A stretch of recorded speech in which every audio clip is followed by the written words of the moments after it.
Hey, I'm Bob. Into Marvel, happen to be totally blind since birth. Talking about Spider Man the Animated Series, Season 2, Episode 11, Neogenic Nightmare, Chapter 11, Tablet of Time. And this is episode 24 of the animated series overall. Spoilers ahead. If you haven't watched the episode, I'd advise you to do that before watching this video, or you're going to get spoiled. That being said, jumping right in, and you were warned. Well, this isn't much of a spoiler, but the episode premiered on November 18th in 1995. And I did tape part one when it premiered. I'd have to wait until, I think, late January, early February to watch part two, because the next weekend, when we got the conclusion to the two-parter featuring the Tablet of Time, I was away visiting my brother, the rest of my family in Memphis for Thanksgiving. So, yeah, when part two was going on, we were in the back of my dad's pickup truck, just kind of goofing around, quoting Ace Ventura from "When Nature Calls," if I remember correctly.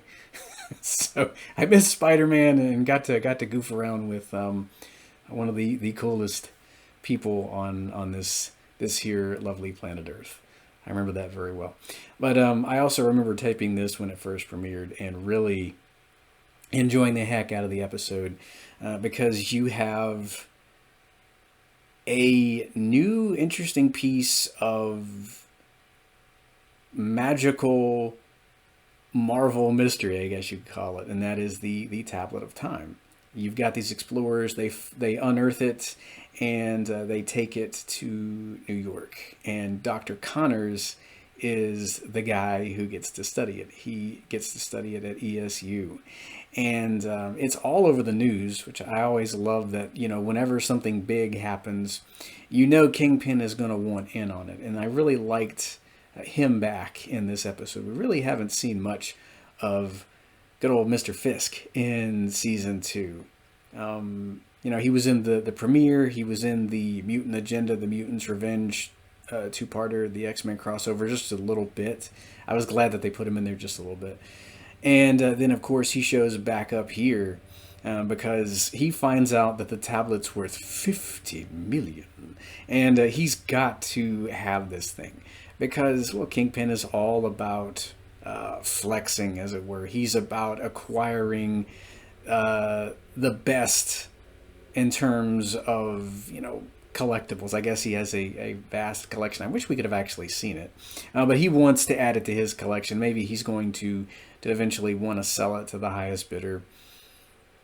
You've also got Silvermane. He's back. And when I first heard him show back up in the episode when it premiered, when I heard him say, "I must have that tablet," I was like, "Oh yeah, we're gonna get to see Grandpa. He's back. What's he gonna do?"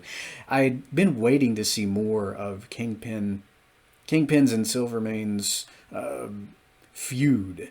We hadn't really gotten to see it, well, since the premiere. And here it is again in episodes 11 and 12. I was really glad that they decided to bring Silvermane back. I wasn't sure we would be seeing him in season 2 before the episode premiere, but we do get that. So he gets Hammerhead to go procure the tablet for him. And it's a really short fight scene, but you've got Spider-Man almost being fed to a fish grinder, if I remember correctly.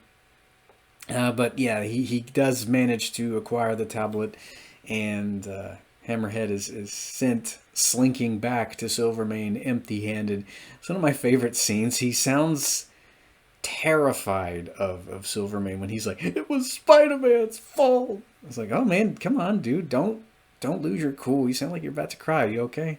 You need a minute? Your boss is 90 something. I mean, yeah, he might hurt you, but I mean, if he hits, he's probably not going to hurt you that hard. I know you're scared of him because he's a big bad crime lord, but come on, he's not gonna get physically violent with you. You'll be fine. I like that about Silvermane though. He may be getting on up there, but I mean, he's had to have done some things to terrify the much younger generation. You get the sense that Hammerhead is petrified by this guy. He's probably heard some very interesting stories as to what Silvermane has done to enemies in the past. Well, he's probably done a lot of Silvermane's dirty work for him, but in this case, he has failed miserably. And Silvermane calls him a joke. He says something like, "Well, you used to be respected, and now look at you. You're ridiculous. You're all washed up." And when he's talking to Hammerhead, I always got the sense that he was, of course, also talking about himself.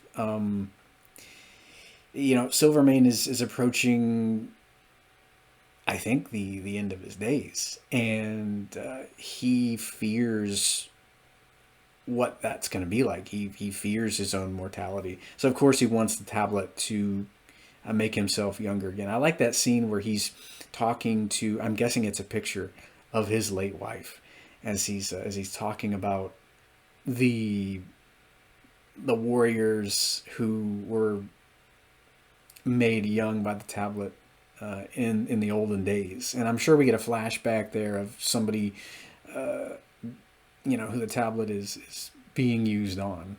And that must have been a pretty interesting scene. Pause video. Space. And we also get to meet Kingpin's wife in this episode, Vanessa Fisk. So way before Daredevil on Netflix, there was Spider-Man the Animated Series. Of course, she's in the comics too. But this version of Vanessa, she's not too keen on what Kingpin is up to.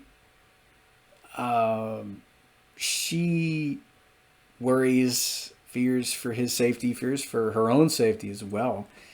And, he's oblivious to why she isn't happy. This guy only speaks the languages of money and power. And he doesn't understand that, as much wealth as he's accumulated, as much money as he has, you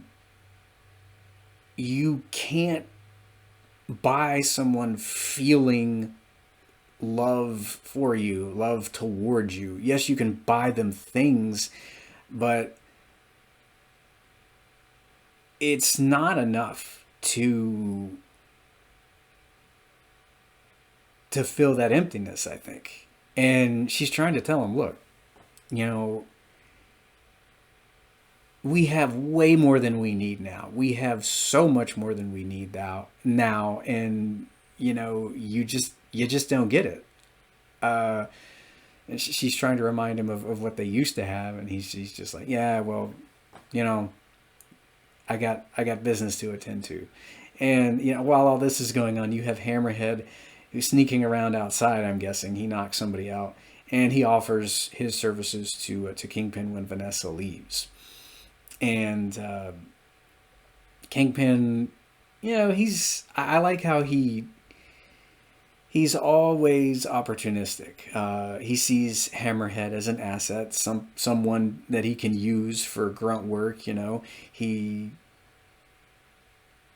He's not going to turn him down, but he doesn't trust Hammerhead enough to go get the Tablet of Time for him, and that's what Hammerhead offers. He's like, nah, I got other work for you. I have other means to obtain the tablet. You're just going to have to wait in the wings until I'm ready for you. And Smythe has built what he calls the Mega Slayer. And as Spider-Man is getting his nightly dose of the Neogenic Recombinator in order to stave off his Man-Spider mutation, this thing busts in. But I like how we're introduced to mild-mannered Elisa right before this happens. And when she first shows up in the episode, I'm like, oh, this is an interesting character. Who's she? I guess I remember thinking, well, since Spider-Man is no longer with MJ, he needs somebody to be interested in, someone to be interested in him. So who? Okay, I guess this is going to be someone else to make his life a bit more interesting here. So yeah, she's rather inquisitive when she sees Spider-Man. It pretty much blew my mind as to who she turned out to be later on in the episode. Yeah, I like how he's watching him as he's swinging through, I guess it's ESU's campus to Connor's lab. And yeah, you've got the Mega Slayer breaking in. And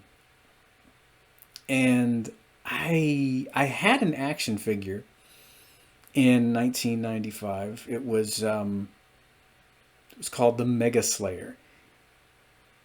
Did I mention the episode premiered on November 18th, 1995? I think I did. It's December 20th as I'm filming this, so a lot of things are going on here. But yeah, I had an action figure, and they called it the Alien Spider Slayer. And that's what I envisioned in my head, this humanoid robot busting in. It was... It had a tail, it had claws. I don't know if it was the same Spider Slayer or not.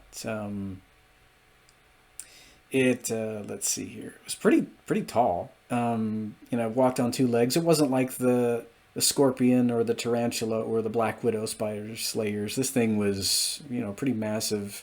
I think it had lasers that it could fire.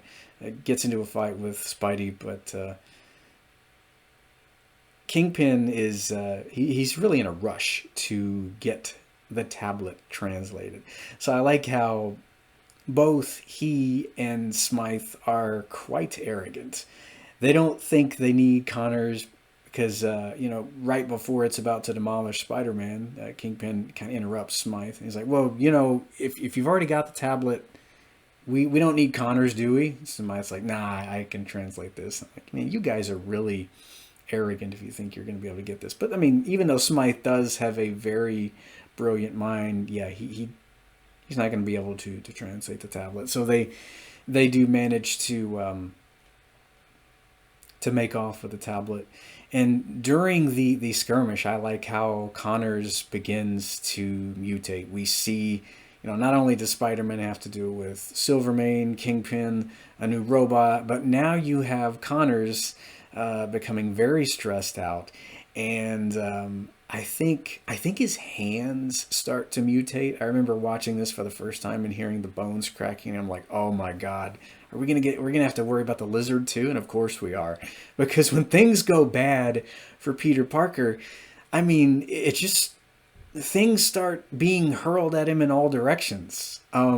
It's always a terrible, horrible, no good, very bad day for poor Peter Parker. Sorry to quote the title of Alexander in The Terrible, Horrible, No Good, Very Bad Day. But that's what it seems like for poor Peter. I mean, he's got to deal with so many different threats in this two-parter. You got Connors pleading with his wife Martha to go stay with their son Billy at her sister's because he does not want her life put in jeopardy. You've got Spider-Man heading back to Kurt's place, understandably concerned for him, and Kurt finally lets him know, yeah, I've been feeling this coming on for months. And this is why Kurt really wants the tablet back. Not only to study it, but he feels like it can be a cure to both their mutations. But yeah, just before you have Martha, I keep wanting to call her Martha, Margaret Connors. Before she leaves, you got the Mega Slayer busting in, and we do get to see Kurt go full on lizard. And Smythe isn't able to see Connors. Of course, it's a good thing for Kurt that Smythe doesn't see him. His secret doesn't get out. That he is the lizard, and he takes Margaret as a hostage. And Spider-Man is like, "Oh boy, Smythe, you don't get it." And Smythe's like, "I don't care. Bring Connors to me in 6 hours time. I'm not gonna take no for an answer. 6 hours." And he just flies off. And now, of course, Spider-Man has to go down into the sewers and hunt for the lizard. Then when we get to meet Tombstone for the first time, I mean, there was an action figure I wanted right away. I wasn't sure what he looked like at first. I had to wait until the summer of 1996 to acquire Tombstone. He was a really cool action figure. He had these massive, I guess, like metal, like steel gloves that you could fit onto either of his hands. He also had a little gun with a clip in it. He was a really interesting action figure. I always liked him a lot. He was just a really big, buff, mercenary kind of guy. And as Silvermane is talking to Tombstone, telling him to go procure the tablet for him, then you get Elisa coming in, and we find out that this is in fact Silvermane's daughter. So that was a pretty cool scene, in which I was like, oh, so this is not a love interest for Peter. This is someone who's big into her dad's criminal empire. She's just playing the role of a meek, petrified college student, when in reality she is just as dangerous as her dad. And I love that about this character. I love how the actress goes from, this caring, seemingly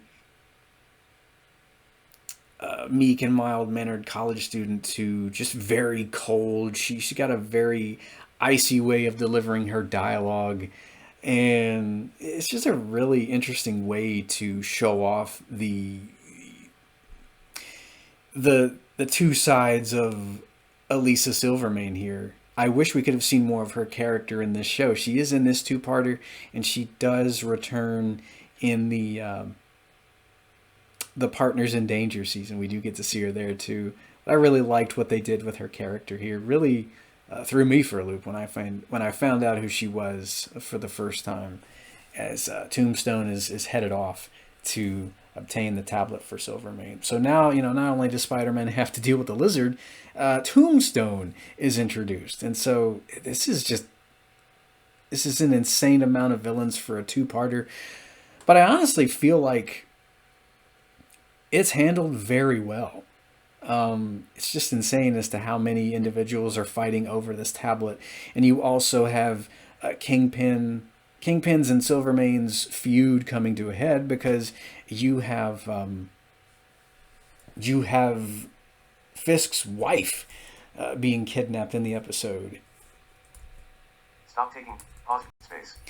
I like how devious Tombstone is, because, yeah, he's the one who kidnaps Vanessa right out of her car, because he feels like, that's an easy way to obtain the tablet. He knows Kingpin is going to do whatever he has to do. He's going to pay whatever he needs to pay in order to get his wife back. So, I mean, there's just so many characters that are doing so many different things in this two-parter. So now you have Tombstone kidnapping Vanessa. You have Spider-Man, who is, trying to chase down the Lizard, and he does eventually stop him. We get a cool fight scene with the Lizard, and I think he is shocked and knocked into submission. And as he's taking, as he takes Kurt back to ESU to reverse his mutation, we have Tombstone. He breaks in, and he whisks Connors away. Well, he's about to, but the whole place is beginning to collapse, because he's just that insane of a bad guy. He says he doesn't need to breathe when Spider-Man tells him they're both gonna suffocate. And that's how we end part one, with everything collapsing. And I had to wait several months to see part two, because it just wasn't in the cards for me that following weekend. I didn't really think too much about it. I was like, well, I'm going to be able to spend some time with my family in Memphis, so I was fine. I don't remember why the VCR didn't tape it. I thought we weren't going to get any new episodes, if anything, that following weekend, because it was, the weekend after Thanksgiving, following Black Friday. I was like, they're not going to show anything new that particular weekend. But yeah, they did. I missed the Power Rangers episode, I think, the Sound of Discordia, or I think that's what it was called, something about Discordia. And I also missed the Ravages of Time, part 2 of this particular episode. So yeah, next time we're going to be talking about the Ravages of Time, the conclusion to the Tablet of Time two-parter. I really liked part 1 quite a lot. They just threw so much at you in 20 minutes of TV show, and I think it still holds up pretty well. There are a lot of layers to this episode to peel back to this entire two-parter. I really love how Tombstone was introduced toward the end, and yeah, Silvermane, he he plays dirty when he needs to. He goes right for Vanessa Fisk, and it was a really cool way to end the episode. You have Margaret in the hands of the Kingpin, and then you have Vanessa in the hands of Silvermane, and Spider-Man is just right in the middle of everything. I mean, this guy, he's always just thrust right in the middle of everything, always at the wrong place, the wrong time. Well, he's at the right place and the right time when it comes to saving people, but boy, the things this guy has to deal with in order to lead a peaceful life and to make life peaceful for others. I give this episode, as I do so many others, a 10 out of 10. Just a lot of action, so much feuding between Kingpin and Silvermane. I was glad that we got to revisit this storyline because it really captivated me when we saw the beginnings of it in Insidious 6 and Battle of the Insidious 6. So I was really glad that it was revisited here. I was honestly thinking we were going to have to wait longer for it, but thankfully the writers were like, yeah, we're gonna come back to this toward the end of season 2, and yeah, we got this in a huge way. I was really happy to see the Lizard again in this episode. I mean, we hadn't seen him since the pilot, so it was awesome that they well, not awesome for Kurt, it's a nightmare for him, but it's awesome for the viewers, the fans of the Lizard, that we get to see him in this particular two-parter. I always love when Kurt turns into this guy. You never know what Lizard's going to do. I mean, he doesn't really have much of a mind when he is the Lizard. So that was a really cool fight scene between him and Spider-Man in the subway there. Love the Mega Slayer. I don't know if that is the action figure of the alien Spider Slayer that I had. Big tail, a very elongated head. He had pincers on his chest, big claws, massive taloned feet. Really cool action figure nonetheless. I don't know if it's the same thing or not. Maybe somebody could let me know that in the comments below. I don't know. The action figure's called the Alien Spider Slayer. I don't know if it looks like the Mega Slayer or not. Could be a totally different action figure, but that's what I envisioned in my head. Anyway, when I watched this for the first time, because I already had that action figure. This video is long enough. I'm sorry about that. I don't know if Ravages of Time is going to, the review for that, if it's going to be premiering the weekend following Christmas or the weekend after. Hopefully next weekend. Christmas week is going to be really busy for a lot of us. So what we might do is come back in 2 weeks. Then again, I might get time to record next week. Hopefully I will, because this is a really fun two-parter. We'll see what happens. Hope everybody has a fantastic holiday if you're into the holidays.